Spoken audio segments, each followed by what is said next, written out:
Welcome to Man Cave Garage Workshop. Today we're going to talk about the ceiling. I've always wanted a coffered ceiling in my office, and so when I redid the office, this was the first project that I tackled. I figured before I really went off and started designing the office, I better put the ceiling in first. I chose this format based on a number of different ones I looked at. I felt it was the easiest approach to doing a coffered ceiling. I will show you how I did it, some of the problems that I encountered along the way, and how I overcame them. So if you're interested, keep watching, and this is a project that you can do yourself. Okay, so the first thing you have to do is understand how you're going to lay out the format. So I did mostly a squarish or rectangular-ish type format in here. It is an enclosed room, so it was kind of easy to just look at the dimensions of the room, divide it up, decide how many sections I was going to have, and then do the math. The one thing you'd have to be aware of is if you're not in an enclosed room, the outside edge that faces into the open space would have to be adjusted, and you might have to do something different than what I did. But I do think that you could use the same style even in an open room. So when I looked at this room, I did the measurements of the entire room, and then just decided that I wanted to do a tic-tac-toe type board on the ceiling. So 9 sections of the coffered ceiling. When you look at this, you want to be careful to not make those sections too large. I feel like I probably went the biggest that you should go, which was close to 4 feet by 4 feet. This is not the natural ceiling. These are panels that are up there. So be aware of that. You don't have to use the panels that I did. You might want to use your existing ceiling, but there are caveats there, so that you pay attention, keep watching, and I'll show you why that may not be a good thing to do and why you may want to use the panels like I did. Okay, so here you can see I've mapped out the ceiling joists. The beams run in both directions in this office because I'm in the corner of my house, and this is a newer home in Florida where we have pyramid roofs. So in this case, you've got beams running in 2 different directions. That's okay. I was able to take advantage of this in some cases, made it a little bit harder in other areas, but I'll show you how I approached it here coming up. I used a chalk line to snap the studs once I figured out where they were. So rather than drawing straight lines across the whole ceiling, it was a little bit easier to use a chalk line. Okay, once I knew where the studs were, I laid out the grid with the chalk lines to really understand where I was laying the center line of the beams. Here in this picture, you see the start of the frame and the ceiling to make up the coffered ceiling. Unfortunately, as you can see here, the ceiling wasn't really level. There was actually some spaces where I had up to 3/4 of an inch. You can see the spacer that I used to keep the ceiling level. This was really frustrating because I didn't realize this when I started. So the best thing to do is go around the whole ceiling, find the low spot in the ceiling, and match your height of your grid. Use spacers the rest of the way to make sure you have a solid base to do your coffered ceiling.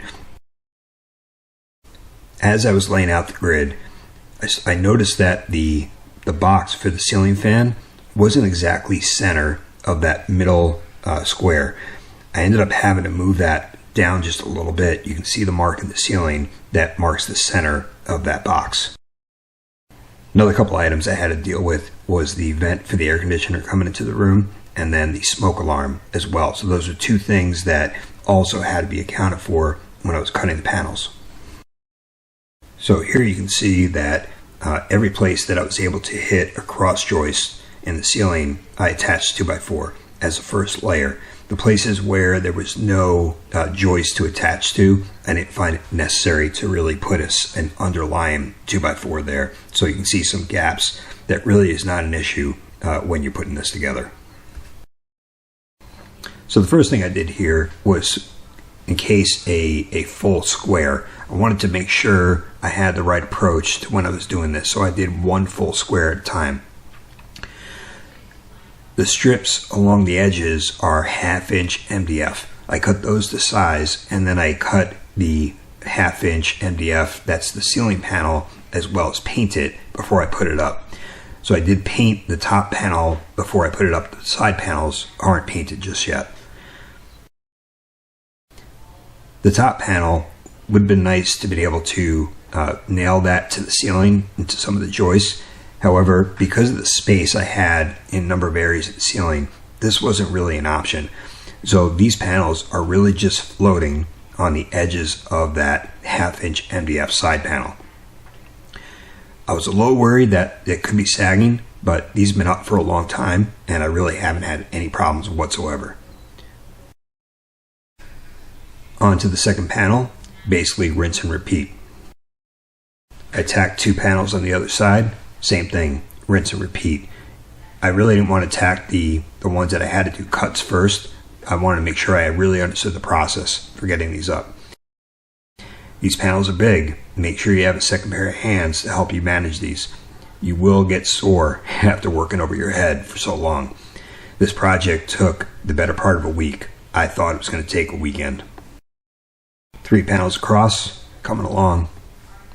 Notice I also numbered the panels. So I numbered each one because when I was cutting, I wanted to make sure I had the right panels for each area. This is really important because you don't want to lose track of putting the wrong panel up. The sizes were really close in this case. If you have more distinct panels, you won't run into this problem. But I did make a mistake on my first one, so I started numbering the rest after that. Okay, so here's one of the hard parts I mentioned. I had to cut out for the intake and outtake of the air conditioning vent, as well as the smoke alarm. These were a little tricky because you got to remember you're cutting, in the reverse on those panels. So you want to get those measurements pretty precise. I was pretty proud of myself. I only had to cut it once. Didn't make a mistake. You'll also notice the space against the wall from the 2x4. Of course, your walls aren't even. So this is taken into account in this design. So not to worry about that at the moment. I'll show you how I dealt with that later. So here's the dreaded ceiling fan box. As you can see, I had to move it over quite a few inches from where it was situated to get it to be center of that panel. This caused me to have to crawl up into the attic to run the wiring, but other than that, it really wasn't that big of a pain. If you're not comfortable with electrical, you might want to call an electrician to do this for you. So now I've got the 2 panels cut with the air conditioning vents and the smoke alarm. 8 panels up, 1 to go. My back was broken at this point. So for the caps, I cut these 3/4 inch MDF and chamfered the edges to make them look nice. You'll see why this is important as I put these up. At the cross sections, I cut these squares of the 3/4 inch MDF and chamfered these as well. MDF makes a hell of a mess. I wish I had my dust collector when I did this. Maybe this wouldn't have looked so bad. Here you can see I started capping off the grid with 3/4 inch MDF. Started one corner and worked my way out. To attach all these panels, I use a 1.5 inch nail brad nail gun to try and create a very small hole and patch those as I go. It's really coming along here. Still got to do some patches in the caps and start the painting. One of the things you'll notice here around the edges of the room is the chamfer really helps hide the unevenness of the walls. This is really a problem throughout my house where the builder just, as you saw with the ceiling, nothing was straight and nothing was even. Some finishing touches late at night and we're almost done. Finally, it's complete. Long project, well worth it. I still love the ceiling after all these years. Thanks for watching. I hope you enjoyed this video and learned how to do your own coffered ceiling. If you have any questions, please feel free to put something in the comments and I'll be sure to reply.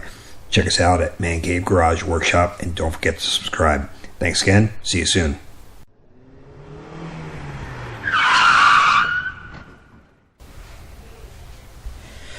Welcome to Man Cave Garage Workshop. Today we're going to talk about this ceiling. I've always wanted a ceiling.